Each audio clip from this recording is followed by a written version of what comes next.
দেখ ভাই, জীবন বোরিং না। এই যে আমরা কমপ্লেন করি যে সব কিছু বোরিং লাগে, কোনো কিছু ভালো লাগে না। ভাই, এর আসল কারণ হলো আমরা গরিব। আজকে যদি আমাদের কাছে যদি টাকা থাকতো, আমরা নিত্য নতুন গ্যাজেট চালাইতাম, মোবাইল চালাইতাম দামি দামি। প্রতিদিন সন্ধ্যায় আমরা দামি 5 স্টার বা কোনো ক্লাবে পার্টি করতাম।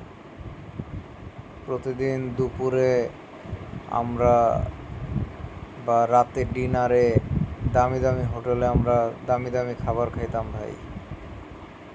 ঠিক আছে, প্রতি সপ্তাহে আমরা রিসোর্টে বা প্রতি মাসে আমরা মালদ্বীপ বা ইউরোপে আমরা ঘুরতে যেতাম।